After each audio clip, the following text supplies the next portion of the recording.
సంగారెడ్డి జిల్లా కందిలోని జిల్లా కారాగారంలో ఉన్న లగ్గచెర్ల ఘటన నిందితుల్ని బీఆర్ఎస్ కార్యనిర్వాహక అధ్యక్షుడు శాసనసభ్యుడు కె తారక రామారావు పరామర్శించారు. ఈ సందర్భంగా కేటీఆర్ మాట్లాడుతూ లగ్గచెర్ల రైతులకు తగిన న్యాయ సహాయం అందిస్తామన్నారు.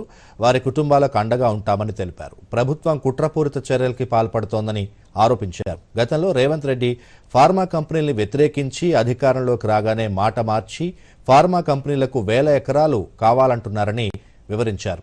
రైతుల నిరసనకు రాజకీయ రంగు పులిమారని కేటీఆర్ ఆరోపించారు.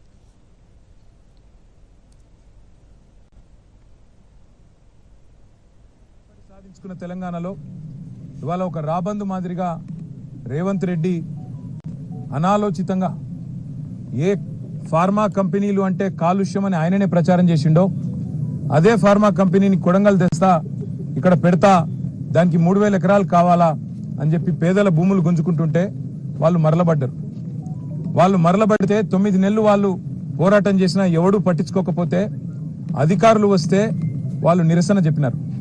ఏ పేద ప్రజల ఓట్లతోనైతే కొడంగల్ గెలిచినవో, ఏ పేద ప్రజలకైతే 420 హామీలు ఇచ్చి 6 గ్యారంటీలు 100 రోజులని నమ్మబలికి అఫిడవిట్లలో సంతకం పెట్టి గెలిచినవో ఇలా వాళ్ళ ఉసురు పోసుకుంటున్నావు చూడు, తప్పకుండా వాళ్ళ ఉసురు నీకు తాకుతుంది.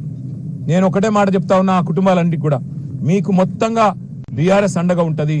తప్పకుండా 21 కుటుంబాలను మిమ్మల్ని బయటికి తీసుకొచ్చేదాకా బెయిల్ మీద న్యాయ పోరాటం మేమే చేస్తాం. రాఘవేంద్ర యాదవ్ అనే తమ్ముడికి నేను చెప్పిన, తమ్ముడు నా ఉద్యోగం ఏమైతుంది అన్నా అని అడిగిండు. నీ ఉద్యోగం ఏం కాదు, రేవంత్ రెడ్డి మెడలు వంచైనా సరే నీ ఉద్యోగం అవసరమైతే సుప్రీంకోర్టు దాకా కొట్లాడతాం, నీ ఉద్యోగం పోనీయం తమ్ముడు అని చెప్పిన. అట్లాగే మిగతా తమ్ముళ్ళు కూడా ఎవరైతే భయపడుతున్నారో ఇవాళ తిరుపతి రెడ్డి దౌర్జన్యాలకు, పోలీసు వాళ్ళ దురాగతాలకు భయపడుతున్నారో వాళ్ళకు కూడా నేను విజ్ఞప్తి చేస్తా ఉన్నా, మిమ్మల్ని ఇంతకంటే పీకేదేం లేదు.